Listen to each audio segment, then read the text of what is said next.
Hey everybody. In this lesson today, we are going to talk about stress, which is something, that we have all felt before in different levels, in different times of our lives.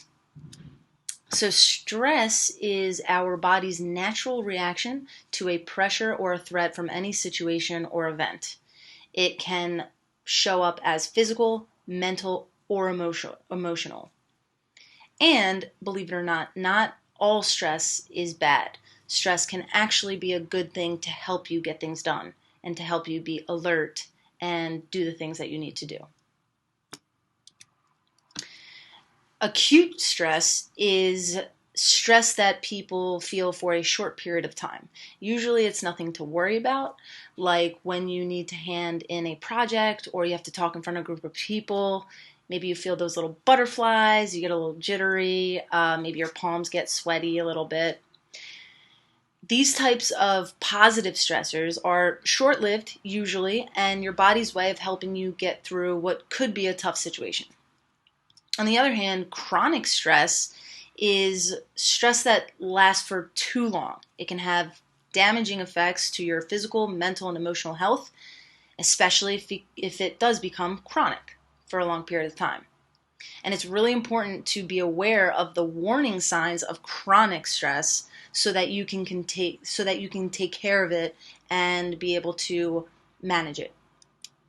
So physical effects of chronic stress, such as headache, trouble sleeping or too much sleeping, muscle pain, muscle tension, and digestive issues.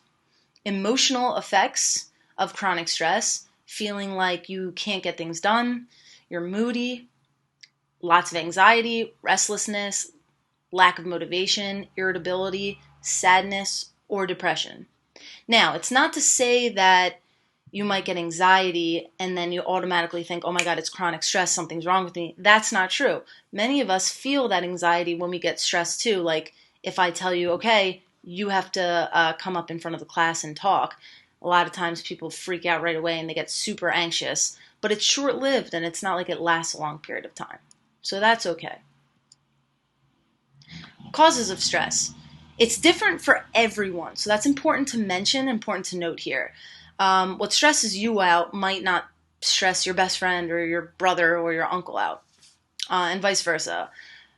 But many causes of stress can have a negative impact. For example, some causes of stress: being bullied, working too hard, losing a job, having relationship problems, a breakup, death of a loved one, difficulty in school. This virtual learning thing can be tough for some of us, right?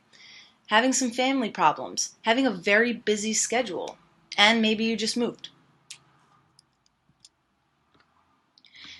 Having good stress, I kind of talked about earlier, or bad stress does not matter to your body, okay? Your body reacts the same way to any stressor, same exact way.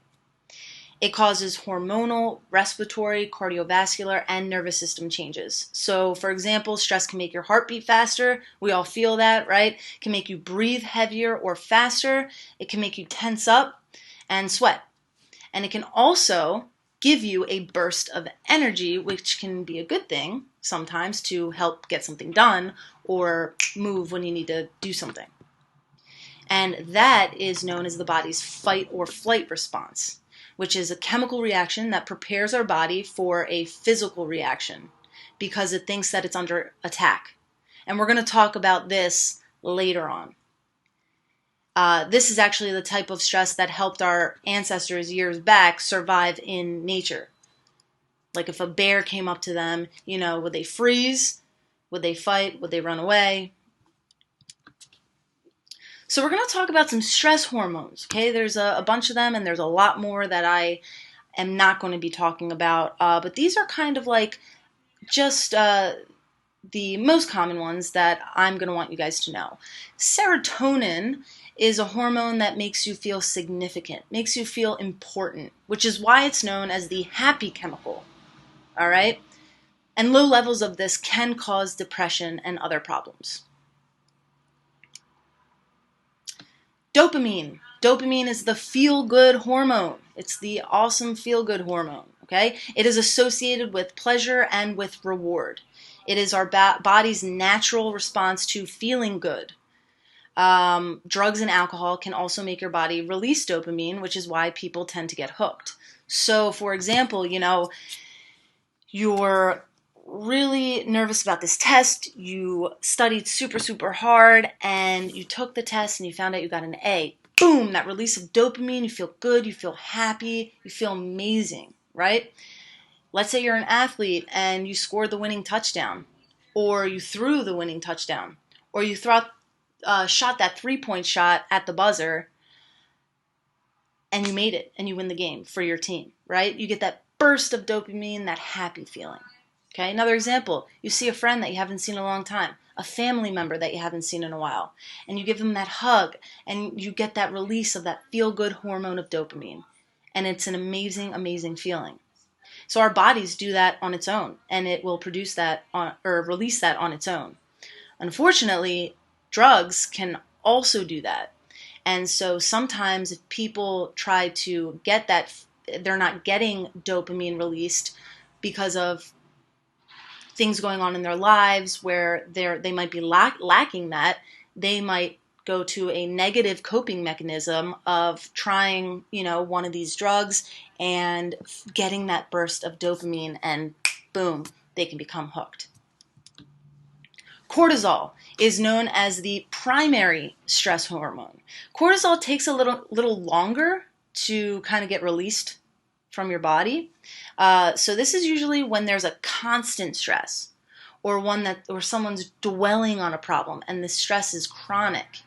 The body becomes in a constant state of producing and releasing cortisol.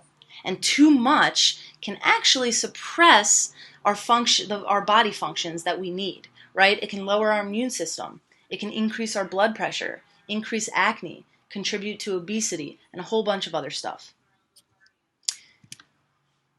Adrenaline, also known as epinephrine. Okay, we've all heard of adrenaline. And earlier I talked about the fight or flight response. Well, this is known as the fight or flight hormone because it occurs as our body's fight or flight response to stress. Like when somebody is in a dangerous, frightening, excited type of situation. It is largely responsible for an immediate effect when there's a stressful situation happens. Immediately, okay? So if something stressful happens, what happens immediately in your body? Your heart rate gets higher, right? You get tense, maybe. You start to breathe heavier and faster. You start to sweat. Adrenaline is what gives our bodies immediate energy. And sometimes it's a really good thing. If you're an athlete, let's say you're on the track and field team, right? You're about to start your run and they're about to, blow the whistle, and you get that burst of energy, that adrenaline rush. So that's a good thing in a way. So some other hormones that I want to talk about, not necessarily stress hormones, one of which is oxytocin, known as the love hormone. Okay? The love hormone, oxytocin, is released when you touch someone that you love, that you're close to, a family member, a good friend, a loved one. It boosts feelings of love and of trust. And this is why being in a relationship make people feel happy. Melatonin is known as the sleep hormone. And if you guys ever heard of melatonin, they actually have melatonin gummies or pills that some people take when they have trouble going to sleep. But our bodies actually release this naturally. And endorphins is known as the natural painkiller, which is also produced by your body. This video is an awesome video that I want you guys to watch, and we're going to watch together. It's really, really cool, and I like the way that it's created and played out because it's not like a boring thing and it has pictures and stuff. So let's take a look at it together, okay?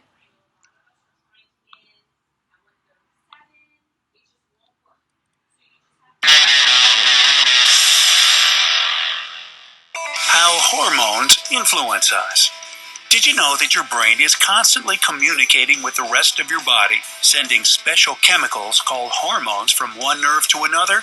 Of course you did. Don't underestimate the power of hormones. These microscopic guys influence how your brain works and can increase or decrease your energy level, sex drive, and fat storage. They can even control your emotions and mood. In short, they're tiny, but they pack a mighty punch. Dopamine. People associate this hormone with pleasure and reward. Dopamine can make or break your work ethic. It can motivate you to work hard, or hardly work, to achieve some result. By studying rats, scientists noted a strange tendency. The animals were given a choice between two piles of food, a small one or a big one. The catch is that they put the big one behind a fence. And guess what? Rats with a low level of dopamine never chose to make an effort and climb the fence. At the same time, their higher dopamine-carrying counterparts stormed the fence to reach the bigger pile. Follow me, boys, over the fence. So don't forget to tip your hat to dopamine the next time you drag yourself out of bed in order to tackle the day and check all the points off your to-do list. You should also thank dopamine for that warm, fuzzy feeling of pride and reward when you complete everything you wanted to do. I'm so proud. Of course, there is a downside.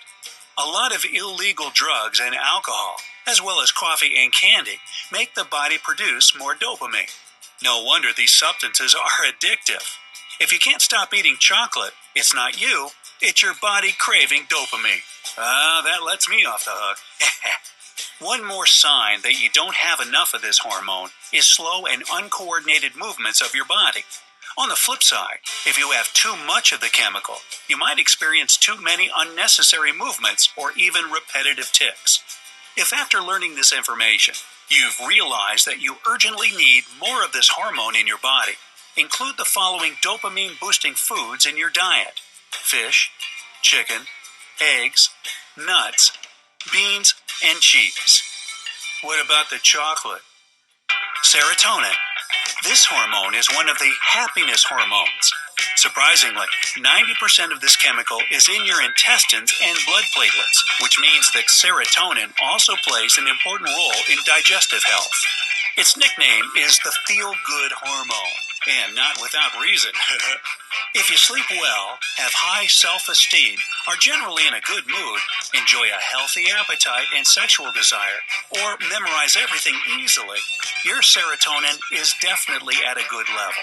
What's more, having enough of this hormone helps you multitask. People with serotonin imbalance or deficiency suffer from anxiety, panic attacks, depression, or even fits of anger. And if you constantly get stuck on certain thoughts that seem more important than anything else in the world, this is called obsessive behavior, and a low level of serotonin is to blame. To produce serotonin, your body needs carbohydrates, so eat more bananas and yogurt. Also, try to get more sunlight, as it helps your body produce vitamin D, which in turn helps with serotonin production. Just don't forget about the sunscreen. Oxytocin. This hormone is the so-called love hormone. Yeah, baby.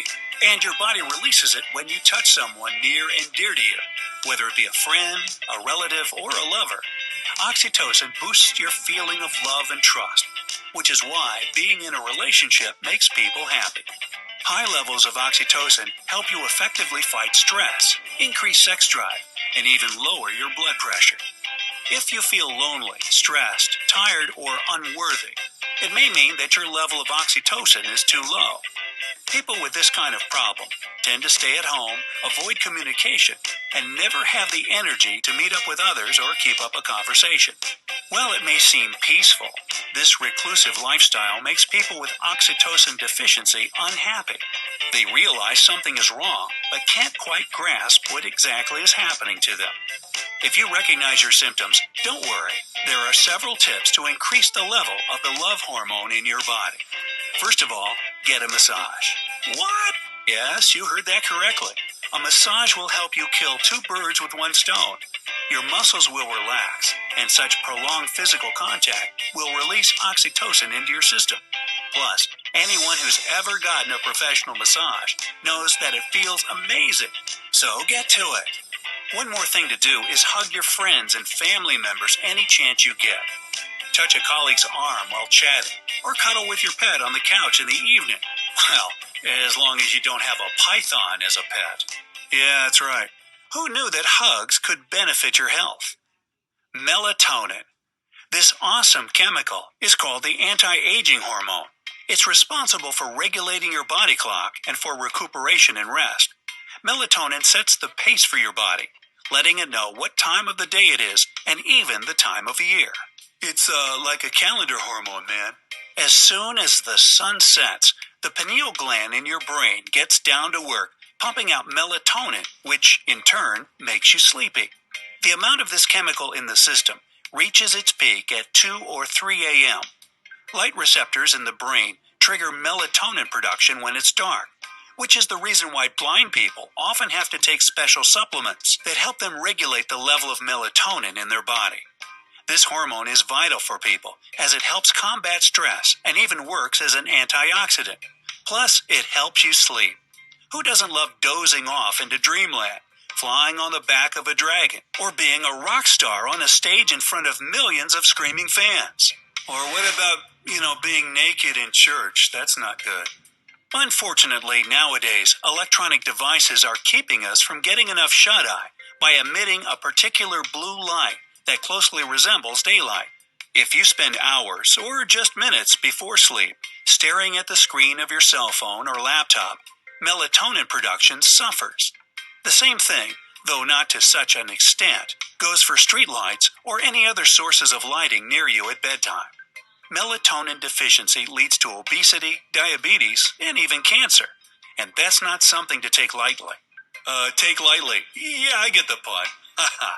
So, when you go to bed at night, put away any devices emitting blue light. Get blackout window shades, or find a cute sleep mask. Eat some cherries before going to sleep, since they're rich in melatonin. Also, don't wear anything too tight to bed. Studies have proven that constrictive clothing can decrease the production of melatonin by as much as 60%. Endorphins. Now, this hormone is a natural painkiller produced by your body. It's known for its ability to deal with the pain caused both by internal and external factors. Endorphins don't get rid of pain completely. They just decrease its intensity. That's why you can often find these chemicals in pharmaceutical painkillers. Another cool thing about endorphins is that they can make you feel high, absolutely legally. Nah, legally? When the pituitary gland starts pumping out endorphins, your mood improves and you become euphoric. And the more endorphins your body releases, the happier you are. That's why a lot of runners experience the so-called runner's high. When they push themselves to their physical limit, instead of feeling exhausted, they feel strong and ready to conquer the world. So, raise your cup to amazing endorphins. This hormone also allows people to perform effectively in extreme conditions. Our ancestors managed to survive in a hostile environment because endorphins block pain, giving them time to escape life-threatening situations. Whoa, saber-toothed tiger, gotta go. People with a low level of endorphins are too emotionally sensitive, have an extremely low pain tolerance, crave comfort foods, and may even feel depressed. To boost your level of endorphins, you can follow a special diet containing foods rich in good fats like avocados, olives, and coconut. Again, try to get out in the sun more, listen to your favorite music, exercise regularly, laugh more, and eat some dark chocolate. Ooh, dark chocolate, yeah. Now those are some satisfying tips to follow. Adrenaline, also known as epinephrine. Your kidneys produce this hormone to help you deal with stress. When you find yourself in a tense situation, two glands at the top of the kidneys release adrenaline to prepare you for fight or flight mode. Shall I stay or shall I go? Although some people believe that adrenaline lessens our pain, it's not exactly true. To be more precise, it makes you concentrate on the most urgent task at the moment, so you won't pay attention to your scraped knee while escaping from a burning building. Plus, adrenaline helps you see better by dilating your pupils. It allows you to notice potential danger, like your boss for instance, earlier and avoid it. Adrenaline also helps you think 2 or 3 times more quickly by stimulating your brain. This important hormone can stop a heart attack or an allergic reaction. Maybe this fact will surprise you, but EpiPens are named after adrenaline, aka epinephrine. Adrenaline constricts your veins, which in turn causes your heart to pump more blood. It also prevents the airways from narrowing, if a person is having a life-threatening allergic reaction so that breathing returns to normal. Norepinephrine, noradrenaline. This hormone also helps your body cope with a high-stress situation. It's produced in the central nervous system and in the adrenal glands. The effect noradrenaline has on your body is elevated blood pressure, dilated pupils, increased heart rate, and widened air passages. Not to mention, this hormone redirects the flow of blood from your skin to your muscles. That's what your body needs to operate well in potentially dangerous or highly stressful situations. Norepinephrine isn't produced constantly, but rather only when needed and disappears from the system after the threat is gone. Doctors use injections of norepinephrine during emergencies to restore critically low blood pressure. The hormone narrows the blood vessels in the limbs and directs the blood flow to the most important organs, the heart and the brain. A deficiency of this chemical can lead to some mental health problems like depression, anxiety, and even eating disorders. In this case, people might feel brain fog, lack of interest in life, and lethargy. If this all unfortunately sounds familiar to you, you can try to balance your level of norepinephrine naturally by eating the right foods. Bananas, beans, chocolate, cheese, eggs, chicken, meat, fish, and seafood, as well as oatmeal will help you out. Oatmeal. All right, that's enough. Doing exercise, jumping into cold water, or vice versa, sweating in a sauna, are other ways to increase norepinephrine in your system by 2 or 3 times.